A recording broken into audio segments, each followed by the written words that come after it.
दुनिया के सबसे बड़े ताकतवर देश के लिए राष्ट्रपति पद का चुनाव शुरू हो चुका है। इसके लिए फाइनल वोटिंग 5 नवंबर को होनी है। ऐसे में एक दिलचस्प प्रक्रिया जिसे अर्ली वोटिंग कहा जाता है वो शुरू हो चुकी है और अमेरिका अपने देश के राष्ट्रपति को चुन रहा है। अर्ली वोटिंग प्रक्रिया की बात करें तो इसमें मतदाता पहले ही एडवांस वोटिंग करते हैं। पूरी प्रक्रिया को समझाएंगे आपको। पहले नमस्कार, आप देख रहे हैं इंडिया 27 और मैं हूं नंदिनी भारद्वाज। तो बात कर रहे हैं अमेरिका की, जहां पर राष्ट्रपति पद के लिए चुनाव हो रहा है। दो प्रमुख पार्टियां डेमोक्रेटिक और रिपब्लिकन पार्टी इस चुनावी मैदान में हैं और रिपब्लिकन पार्टी से डोनाल्ड ट्रंप और डेमोक्रेटिक पार्टी से जो हैं वो भारतीय मूल की हैं। जिक्र हम आगे उनका भी करेंगे। पहले जिक्र कर लेते हैं अर्ली वोटिंग का। तो अर्ली वोटिंग में इस प्रक्रिया के तहत वोटर्स जो हैं वो अपना वोट मतदान प्रक्रिया से पहले करते हैं और इसके लिए वो मेल से, पोस्ट ऑफिस के जरिए या फिर पोलिंग बूथ के जरिए अपना वोट कास्ट करते हैं। आसान भाषा में समझें तो जैसे फिल्मों की टिकट की एडवांस बुकिंग होती है ना, ठीक उसी तरीके से वहां पर एडवांस वोट डाला जाता है। तो एक अंतर्राष्ट्रीय सर्वे में यह दावा किया गया है कि इस चुनाव में भारतीय मूल की कमला हैरिस डोनाल्ड ट्रंप से कहीं आगे चल रही हैं। ये आंकड़े तब नजर आ रहे हैं जब नेशनल सर्वे में दोनों ही पार्टियां एक दूसरे को कड़ी टक्कर दे रही हैं। यानी एक तरफ तो मेन इलेक्शन में कमला हैरिस और ट्रंप में टाई हो रहा है। एडवांस वोट की अगर हम बात करें तो अगर इसी तरीके से वोट पड़ते हैं तो फिर कमला हैरिस की जीत तय हो सकती है। क्या ये मान लिया जाए कि कमला हैरिस ही जीतने वाली हैं और वो ही अगली राष्ट्रपति पद की हकदार होंगी अमेरिका की? क्यों भारत के लिए इसे खास माना जा रहा है? क्या भारत की राजनीति पर, भारत के विश्व पटल पर अगर हम देखें तो भारत के हक में ये फैसला होगा अगर कमला हैरिस जीतती हैं? ये सवाल वो सवाल है जो इस वक्त हर भारतीय के मन में कौंध रहा होगा, क्योंकि इसका विश्लेषण भी हम पूरा आगे इस वीडियो में करने वाले हैं। आपको हमारे साथ बने रहना है। लेकिन पहले आपको ये बता देते हैं कि कमला हैरिस की आखिर चर्चा हो क्यों रही है और ये जो एडवांस वोटिंग वाला फैक्ट है वो क्या है। तो जानने के लिए आपको वीडियो में आखिर तक बने रहना होगा। समझ लीजिए कि भारतीय पहचान से जुड़ी हुई कमला हैरिस जब अमेरिका की उपराष्ट्रपति बनी तो भारत में काफी चर्चा हुई। आप भी इस बात को रोज देखते सुनते होंगे टीवी चैनल्स पर, इवन चाय की चौपाटी पर समझ लीजिए। मंदिरों में पूजा की गई थी, वीडियो वायरल्स आपने देखे होंगे। रंगोली बनाकर कमला हैरिस को शुभकामनाएं दी गई थी, ये भी आपने वीडियो देखे होंगे। ऐसे में जानने से पहले कि कमला हैरिस ने अतीत में भारत को लेकर कहा क्या है, अगर कमला जीत जाती हैं कमला हैरिस तो इसका भारत पर असर क्या पड़ेगा? क्या अमेरिका और भारत के संबंधों पर इसका सीधा असर पड़ने वाला है? परिदृश्य में अगर हम बात करें तो ये जान लीजिए कि अमेरिका में वोटिंग अब तक कितनी हुई है। 33% वोट हासिल कर चुकी हैं कमला हैरिस, जो कि भारतीय मूल की हैं। ये बात यूं ही नहीं कही जा रही है, दरअसल एडवांस वोटिंग चल रही है इस वक्त। तो अमेरिका के 33% से ज्यादा लोग अभी तक कमला हैरिस को वोट कर चुके हैं, यानी अपना वोट उन्हें एडवांस में दे चुके हैं। 5 नवंबर को फाइनल वोटिंग भी होनी है। बात करें तो अमेरिका में 18.60 लाख करोड़ ऐसे रजिस्टर्ड वोटर्स हैं अमेरिका के, और इनमें से 6 करोड़ 60 लाख वोटर्स जो हैं वो अपनी एडवांस में ही वोटिंग कर चुके हैं अभी तक। उनमें से 6 करोड़ 60 लाख वोटर्स की बात कर रहे हैं जो अभी एडवांस में वोटिंग कर चुके हैं और फिर अभी फाइनल वोटिंग भी बाकी है। ऐसे में अगर 33% वोटर्स ने वाकई कमला हैरिस को ही वोट दिया है तो फिर फाइनल वोटिंग में कमला हैरिस के लिए जीत की जो राह है वो आसान कही जा सकती है, मानी जा सकती है। आपको पता है पिछली बार डोनाल्ड ट्रंप ने एडवांस वोटिंग की आलोचना की थी। उन्होंने कहा था कि एडवांस वोटिंग जो होती है वो गलत है। लेकिन इस बार डोनाल्ड ट्रंप बहुत ज्यादा उत्साह के साथ ये कहते नजर आ रहे हैं कि एडवांस वोटिंग बढ़िया है और अपने समर्थकों से वो अपील कर रहे हैं कि एडवांस वोट उनको दिया जाए।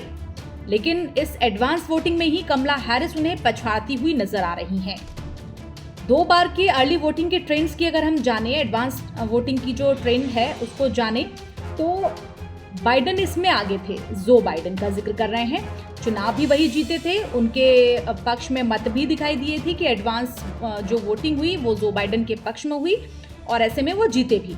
लेकिन अगर हम बात करें 2016 के चुनाव की, राष्ट्रपति पद के चुनाव की, तो 2016 के अमेरिकी राष्ट्रपति पद के चुनाव में हिलेरी क्लिंटन, जिनके पक्ष में ये एडवांस वोट जाता दिख रहा था, वो वोटिंग में ही नहीं हारी, वो राष्ट्रपति पद की रेस में पीछे हो गई थी और जीत गए थे डोनाल्ड ट्रंप। जीत ट्रंप को मिली और जो एडवांस वोटिंग का जो स्टेज दिखाई दे रहा था उसमें ज़्यादा बूम अप मिल रहा था हिलेरी क्लिंटन को, लेकिन ऐसा हुआ नहीं। अब क्या होगा, क्योंकि अभी तो कमला हैरिस इस एडवांस वोटिंग में आगे दिखाई दे रही हैं और लगता है कि आगे भी एक दो दिनों तक सोचा जा रहा था कि भाई आगे कमला हैरिस ही जीतेंगी। हालांकि बहुत ज़्यादा दिन नहीं है, अब बहुत जल्दी इसकी घोषणा हो जाएगी कि अमेरिका के राष्ट्रपति पद का असली हकदार कौन है। ऐसे में अब एक बार फिर से ट्रंप का मुकाबला एक महिला से ही है। 2016 में भी था जब वो एक महिला से जीते थे, हिलेरी क्लिंटन से। अब एक बार फिर से डोनाल्ड ट्रंप का मुकाबला एक महिला कैंडिडेट से ही है, एक ऐसी महिला कैंडिडेट जो अभी 1 महीने पहले ही इस रेस में शामिल हुई है, शरीक हुई हैं और जो ट्रंप को राष्ट्रपति चुनाव में कड़ी टक्कर भी देती हुई दिखाई दे रही हैं। सब जानते हैं कि अमेरिका के पूर्व राष्ट्रपति डोनाल्ड ट्रंप को कड़ी टक्कर देने वाली कमला हैरिस एक भारतवंशी हैं। कमला का जन्म भले ही अमेरिका में हुआ हो, लेकिन उनकी मां श्यामला गोपालन तमिलनाडु की रहने वाली हैं, जिन्होंने ग्रेजुएशन के बाद भारत से अमेरिका जाकर एक जमैकन से शादी की थी। वैसे तो कमला 4 साल से एक भी बार भारत नहीं आई हैं, उन्हें कई बार न्योते भी दिए गए, लेकिन वो भारत नहीं आई।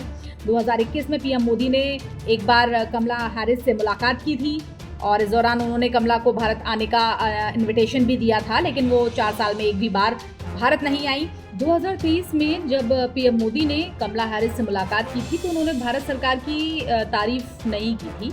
हालांकि उन्होंने जो कोरोना को लेकर भारत ने जो कुछ किया, भारत की कार्य प्रगति की समीक्षा की और उसकी तारीफ की थी।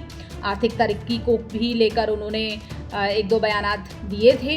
लेकिन अब ऐसे में सवाल उठता है कि कमला हैरिस से बाइडेन अलग कैसे हैं और कमला हैरिस और जो बाइडेन के रिश्ते कैसे हैं, क्योंकि कमला उन्हीं की पार्टी की तरफ से राष्ट्रपति पद की रेस में है।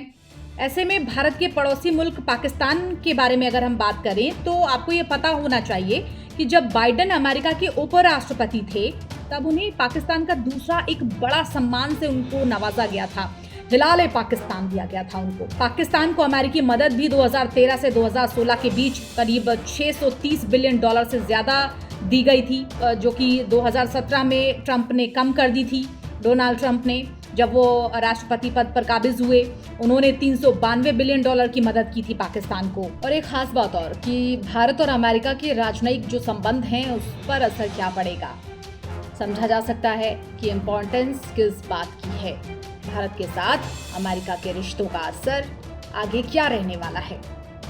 दोनों देशों के बीच जो द्विपक्षीय संबंध हैं वो किस भू राजनीतिक संदर्भ में जाते दिखाई दे रहे हैं, क्या समीकरण बन रहे हैं। शीत युद्ध जो एक चल रहा है उसके बाद से क्या कुछ असर सामने आने वाला है।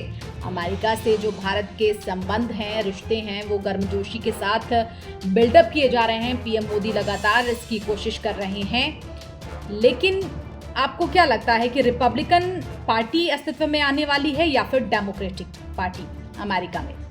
आपसे सवाल इसलिए भी कि आप भी इन तमाम मुद्दों पर बड़े उत्साह से, अपने चाव से सुनते हैं।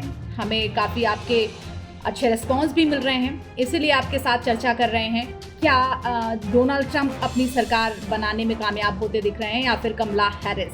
कमेंट के जरिए आपको ज़रूर बताना है, चाहे वहाँ पर डोनाल्ड ट्रंप की सत्ता बरकरार रहे या फिर उनकी जगह कमला हैरिस चुनकर आ जाएं। भारत के साथ अमेरिका के रिश्ते कैसे रहने वाले हैं, या फिर ऐसे ही कमोबेश जैसे कि अब तक चल रहे हैं? कमेंट के जरिए ज़रूर बताइएगा। हमारे साथ बने रहिए और हाँ, इंडिया 27 चैनल को सब्सक्राइब करना बिल्कुल मत भूलिएगा।